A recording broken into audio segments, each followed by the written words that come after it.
Over the past 75 years, more than 10,000 chemicals have entered our food supply, but the EU allows just 300 additives. At Thrive Market, we prioritize quality, banning over 1,000 ingredients found in conventional grocery stores. Our Healthy Swap scanner helps you find better versions of your pantry essentials without the junk, dyes, or fillers, and everything is delivered right to your doorstep. So shop at a grocery store that actually cares about your health at thrivemarket.com/get-started for 30% off your first order and a free $60 gift. You are listening to I Am Refocused Radio with your host, Shamaya Reed. This show is designed to inspire you to live your purpose and regain your focus. And now, here's your host, Shamaya Reed. Hey, welcome to I Am Refocused Radio. Once again, we are here today, and it's another amazing show lineup for y'all. We have a special guest for today, Christian Espinosa. He has an amazing website you need to check out, christianespinosa.com. He is a U.S. Air Force retired veteran. I want to say, first and foremost, thank you for your service. Thank you for what you contribute to our country. He has a lot of things that we're going to be talking about today, and most importantly, I just want to do a little justice, giving a little background. He is someone that you need to know in the tech world, because when it comes to his company, he's the founder of Blue Ghost Cyber. And I want to say, I was checking out some behind the scenes stuff. Your story is incredible. It's going to take 30 minutes to give all the details. I'll kind of speed up here. 24-time Ironman triathlete, 2-time best author, skydiver, mountain climber. He loves adventure. So I just want to cut to the chase, man. I told you it's going to take too long to go your resume, but first and foremost, Christian, thank you for your time. How are you doing today, man? Hey, I'm doing great. How are you doing, Shamaya? Doing awesome, man. You have a lot more on your portfolio that we can kind of go through throughout the show, but I just want to give them just a teaser. Let's start out first. I noticed on your website, you're pushing a lot of your books. What prompted you first, before we get into all that, to serve your country and become a U.S. Air Force? I was trying to escape my childhood. I grew up in extreme poverty in Arkansas, in a small town. My mother was addicted to pain meds and other drugs, and there's always car wrecks. We lived in a single wide trailer on welfare and WIC and government cheese, and it was just very chaotic. And I decided to apply myself in school to try to get out of my childhood, and got accepted to all 3 military academies, and ended up going to the Air Force Academy. So that was like my literally the first time I've ever ridden on an airplane was the plane ride from Little Rock, Arkansas to Colorado Springs to the Air Force Academy. And that was my way to kind of not become a product of my environment. And your story is truly inspiring. I mean, you hold multiple patents related to cybersecurity, attack, and defense. So let's kind of start out with all the athletic background you have. We mentioned in the intro a little teaser of all the things you've done from an athletic standpoint. Was that something that you were drawn to early on prior military, or was that something that you just kind of grew into during and after?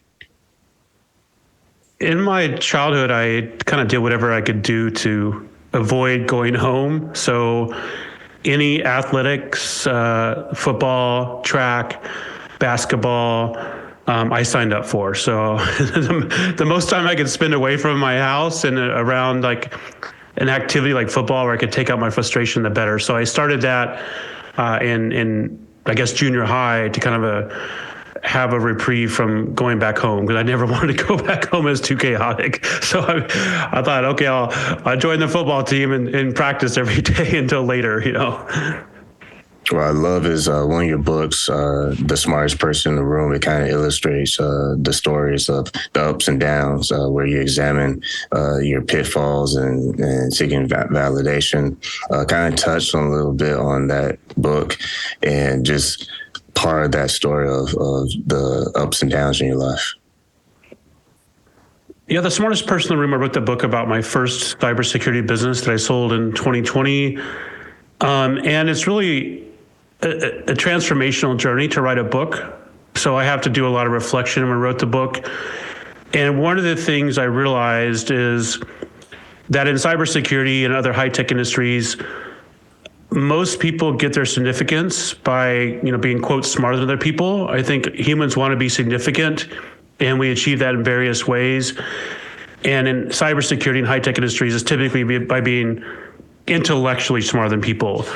And the gap there is there's not a lot of emotional intelligence. It's sort of sacrificed for this intellectual, bullying and intellectual prowess, I guess. So when I wrote the book, I realized when I look back on my life that I had done a lot of the intellectual bullying, like looking for an opportunity to show somebody that they didn't know what they're talking about, or not collaborating well, or talking over somebody's head. And that was a big problem in my company. But when I was running a company, I saw it through a different lens as a problem I had to solve. Otherwise, we wouldn't have clients and my team wouldn't collaborate well. You also are author of your book that you push in as well, the in between life and the micro. And this details the transformation from me against the world mentality to a more compassionate global citizen focus on uplifting humanity. Kind of touch on that process of that project. Yeah, it's been a journey. Given my childhood and in my small town, I think everybody expected me to fail and become a product of our environment. So I developed like super thick skin and a me against the world attitude. Like, I'm going to show everybody, I'm going to prove that I can make it, that I will not become a product of my environment. And I don't need anybody. That's what I kept telling myself. I don't need help from anybody. I can do it all on my own, all on my own, all alone. And that got me pretty far in life, but I hit a glass ceiling. And I realized that I needed to, build a team and become part of, the world, and not just like me against the world, become integrated with the world, and develop some of that emotional intelligence I talked about in my first book. So the second book, The Life in the In-Between Life and the Micro, is really about my hyper focus on achieving macro level goals, like big goals, like completing an Ironman triathlon or climbing a mountain. And I got so hyper focused on that I totally had blinders on what was right in front of me. So I let relationships fall apart. And I tried to justify I'm chasing this big goal. And it was sort of me against the world, because I had to prove to the world through achievements that I was worthy, that I was enough, versus me just realizing I don't need to prove anything. I am enough just by who I am. So it's like this whole, process I had to go through to balance chasing something with what's right in front of me. Once again, you're listening and watching Refocused Radio on podcast radio. Also watching us online. We're talking to our special guest, Christian Espinosa, and go to his website, christianespinosa.com. Let's dive into a little bit on cybersecurity, because I think that's something that is a hot topic in a lot of places nowadays. So when you look at your venture towards cybersecurity, how have your experiences in business and also just exploring the tech world, how has that influence your approach to leadership? So I did cybersecurity in the military. I used to protect classified networks. And with my first company, we did general cybersecurity. And now with Blue Goat Cyber, we focus on medical device cybersecurity. So I lead my team, and I'm trying to lead the industry in securing medical devices from attackers. This could be like an implantable, like a pacemaker, it could be a drug infusion pump, it could be a surgical robot. And there's all these advances in healthcare, and I would hate for these advances to be rolled back because some cyber criminal, hacked into the surgical robot. So I'm working to keep these products on the market and to help new innovations get on the market. So new advances in healthcare, new medical technologies can get on the market, and they're secure from cyber attacks. When you think about your background as being someone who's all about adventure, I think I read in your bio you had 300 skydiving experiences. That's very interesting. Kind of tell us, what was the first attempt skydiving? What was that experience like? Was it something that you enjoyed? And does that explain why it was about 300 times you skydove? The first time I skydived was in the military at the Air Force Academy. I did what's called free fall school. So we jumped out with the round parachutes where you hit the ground like super hard. And it was like a short, it wasn't a lot of free fall. And then I went through a divorce. And after I got divorced, my wife, when I was married, wouldn't let me skydive. But after I got divorced, I'm like, I'm going to go to the drop zone and like find something else to focus on and, develop a community of skydivers as friends. So that's what I started doing. And probably the coolest skydive I've done is that of a hot air balloon. I've done a couple of those. The hot air balloon is different because there's like 4 skydivers in the basket. You got the flame going up and you're afraid it might like burn your parachute. It's like a lot of stuff going on. And the thing about a hot air balloon is it has to be descending pretty quickly. Because I guess they figured out a long time ago, like when skydivers jump out, the balloon weighs less and it'll, take off in the air higher. So it's this weird experience where the balloon is descending super quickly. It's very quiet. You're over whatever, like you're not over a drop zone or like an airport. You're over a field. There's power lines and you're pretty low, like 2,500 feet or 3,000. So you jump out and it's like the following sensation. You can literally hear yourself accelerating to terminal velocity, because when you jump out of a plane, the forward momentum is just transferred to like downward momentum. So it's totally different. So jumping out of a hot air balloon is like the coolest thing. Plus the landing, like the first time I did it, I'm coming to land and I'm in the middle of nowhere, like in Illinois, and some dog spots me, and the dog is like coming to where I'm landing. I'm thinking, man, is this dog gonna bite me? Get all tangled up in my parachute? It's like this crazy experience, but the dog was fortunately friendly. And then I had to find a way back to the drop zone. So some like farmer on the dirt road where I landed, like saw me walking with my parachute and gave me a ride back to the drop zone. So that it was very interesting. It was a cool experience. Having that mentality, I would say, like, having the go-getter mentality, like you're not waiting for something to happen. You're just out there and experiencing life, whether it's good, bad, indifferent, whatever. When you look at reflecting back on your personal and professional life, what motivated you to continue to push yourself beyond the physical and mental limits? And how did that benefit you for not just your military experience, but also being CEO as well? I value resourcefulness and resilience. I think those are 2 traits in our modern society that are overlooked.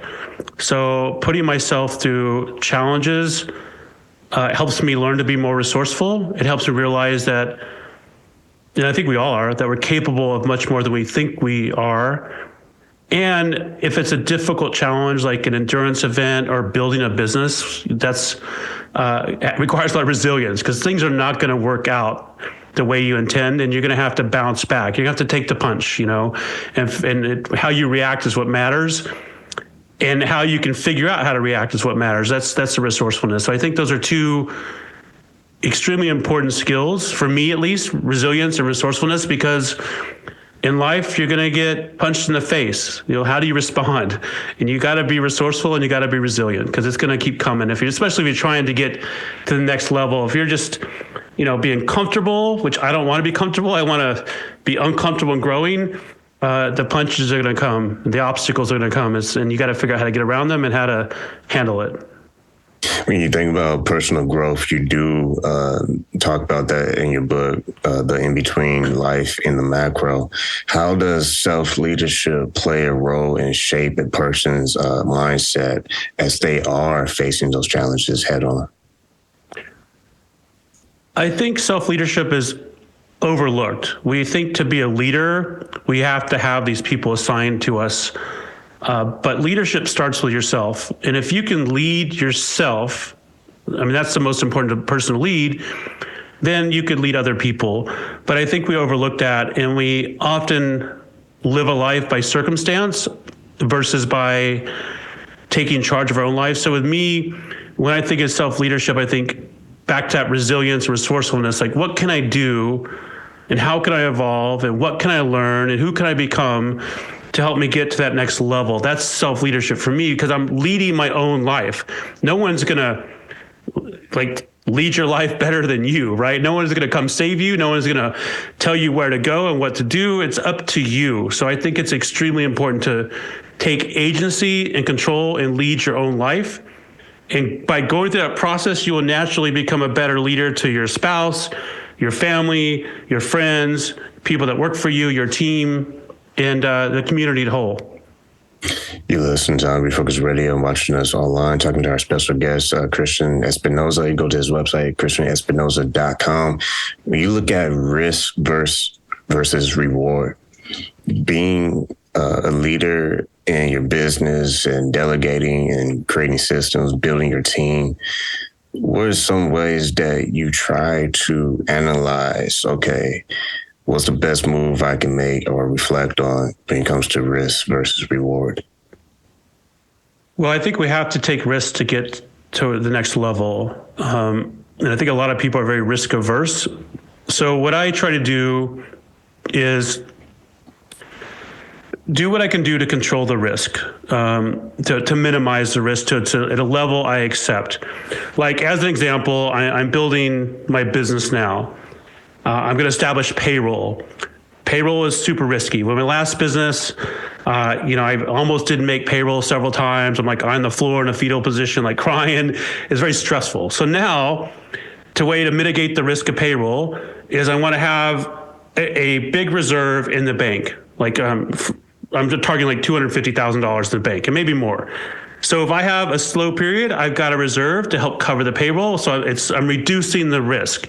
But I need to get payroll in place because then I can retain more people and have benefits and all that. So there's the reward of that, but there's ways to reduce the risk, right? And I just try to think, if I'm going to make this decision, like if I let somebody go, who's going to replace that person? Try to think 5 steps ahead. Like, how do I start training somebody now? Because I know this person in my soul is not going to work out, as example. But when they don't work out, I've already got somebody else in place. So that's what I do to reduce the risk. Just try to think several steps ahead. And when you mentioned about being 5 steps ahead in the training mode, when you're training these individuals to lead themselves, going back to that point, what are some of the key strategies that you've seen have a positive impact on the individuals that you're helping along to take ownership in their journey of leadership? I think the biggest thing is you just said it, is taking ownership. You've got to take ownership of your decisions and the results of your decisions. I think life is a collection of our decisions. So taking ownership, and that's one of my core values in my company, is extremely important. And when I say ownership, that means like if you're on a sales call, as an example, and the sale doesn't go well, like we don't close the deal, like take ownership and do some analysis and figure out how can I improve. So ownership is part of it. You can just say, oh, it didn't go well, it's my fault. But the next step is to see how you can improve. And I'm a big proponent of Kaizen, which is a Japanese word for continuous and never-ending improvement. So we take ownership of the problem, and then we analyze the root cause and figure out how to improve. And over time, these little bitty improvements result in like a big improvement. And I think from a self-leadership perspective, or ownership perspective, or leading a team perspective, these things are necessary. And with everyone's journey, there's a point where you have to really tune into mastering new skill sets. When you look at your background with all your athletic activities and climbing mountains, when you look at the challenges that we had to face head on, because there's one thing when you start in the beginning and a storm comes in life and it tests you how bad you want it. How have you been able to break down the process of learning those skill sets to master, and how does that translate to being an effective leader? I think one of the biggest skill sets I've had to learn is delegating and letting go. Because I'm a person that thinks I can do everything better than everybody. And in some regard I can on certain things, but I'm not scalable if that's my belief. So I have to realize I need to build a team around me, train them, and find people that are good at what I need them to be good at and then delegate to them. And through my journey, I've realized, I'm really good at like vision and getting things going, but I'm not good at keeping them going. So like in my first company, I had a COO that could keep things going and make improvements and could help implement my vision. So I had to like realize like what my unique ability is and build a team around me to do the things that I'm not very good at, or I'm good at, but I get bored with it, and that's been a skill that's, it's taken me a long time to do. And even now in this company, I'm trying to scale it very quickly. And I've got to like, there's only so many hours a day. I got to say, I can no longer do this. I have to have somebody else do it. And I have to spend the time and invest the time and train them to do it, because ultimately that will free up more of my time later on, and take those steps to do that.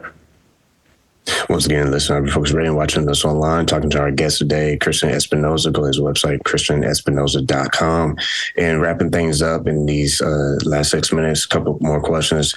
First one is, when you look at creativity, it excites the whole process, the environment, everything. It shows our personality, all that. I read in your bio that you love music. You have taste for heavy metal. How does food, music, friends, family, events, being creative, how does that process help a leader in how they shape their style? Yeah, I think it's important to step away from the day-to-day. Like, I'm not sure if it's really being creative, but it helps me be creative and think of new things. Like a couple days ago, there's a lake here by where I live. I just walked around the lake and listened to a book on Audible. And while I was listening to that book, it was one of Donald Miller's books. A lot of creative ideas were coming to my head, like things I should implement in the company. But if I didn't step away, because at first I'm like, I don't have freaking time to like step away and do that, But if I didn't step away, I wouldn't have got like reinvigorated with these new ideas of what I should implement in the company. And I think that's important. I think you need to schedule it in your day. A lot of people think, creativity is just going to hit you at some point in time. But I've noticed for me that if I schedule like a walk or time to work on my book or time to listen to something, a YouTube or a podcast, or a book on Audible, then I become more creative. But I have to schedule it, because it's not just gonna, in life and in each day, you have to schedule things in that you want to have happen in your life. When you think back and look at your military career and your athletic background, there are high pressure moments that people face, whether it's personal or professional world. How has those high pressure moments in your world help you not just navigate the challenges of running business, but also leaving a legacy with your life? They've helped me gain perspective. Like in skydiving, I don't know if it's a high pressure moment, but it's an intense moment. I've had problems with my main parachute where I've had to like think, okay, I either need to fix this within the next second or like cut away my main parachute and deploy my reserve. And there's risk with that. What if it doesn't deploy? So I put myself to a lot of situations where are high pressure, even like, being on the side of the road, throwing up for an Ironman triathlon and wondering what I'm going to do. Like sliding down the mountain in Mount Elbrus and having to self-arrest so I didn't like accelerate and die. All these things are reminders of a couple things. One is to be present, because if you're present, you can make better decisions if you're in that moment. Like when I fell down the mountain in Mount Elbrus, my mind was wandering. I lost track of like kicking in my steps with crampons. When I had the skydiving incident, if I was like daydreaming, I wouldn't respond properly. So it's important to be present for me. And it's also helps with decision-making skills. I think a lot of us get lazy with decisions. And if we stop making decisions, it becomes hard to make a decision. Like for me, I can make very quick decisions. And I'll get behind somebody at a fast food restaurant or something. They'll spend like 10 minutes, look at the menu. I'm like, just freaking pick something. This is not that big of a decision, right? There's bigger decisions you should focus on. So yeah, I think being able to make those quick decisions and staying present and exercising that decision muscle so you don't spend 10 minutes looking at like the 8 items on the menu. I think it's extremely important, especially if you're going to do big things in your life. The quicker you can make decisions and analyze the variables, the better, because if you get stuck for too long on something, the opportunity may pass you by. Once again, listen to Refocused Radio, watching us online, talking to our special guest, Christian Espinosa. Go to his website, christianespinosa.com. Lastly, you also are known as being a keynote speaker as well. Kind of share with the audience, just in case if there's a way organization can invite you to speak at an event or however that works, you can unpack the process. What are some of the things you focus on when you're doing keynote speaking? Right now, I've mainly been focusing on medical device cybersecurity, like how to hack into medical devices and how to protect them with an audience of medical device manufacturers. I've also spoken quite a bit on leadership, like 7 steps to develop emotional intelligence for your team, which is really what my first book is about. And then balancing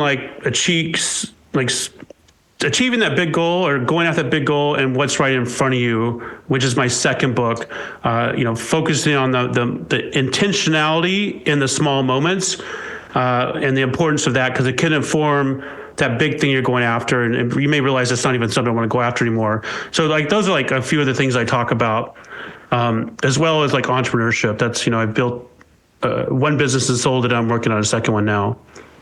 And people can find me on my company website, bluegoatcyber.com, or like you said, christianespinosa.com, or on LinkedIn.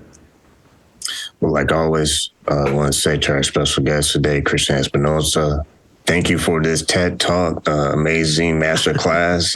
I'm excited to listen to this again. That's my little, if I can have a moment here and say so on the show, that's something I try to do as a host. I listen to all my guest interviews, believe it or not. I always do, because I had a wise person share with me some secret sauce of what makes a great host. And I think the power of listening is like one step. But just like you explore in this conversation, self-leadership is the following step. And you can only get better as you are intentional to be better. And the more you're intentional to get up versus sit on that couch, you're going to be light years ahead every time you choose to get up. It doesn't matter how small the step is, as long as you are actually taking that step and being intentional about it. So that's something I just want to share real fast. But once again, like always, I want to say to you, Christian, thank you for your time. Yeah, thank you. Thanks for having me on.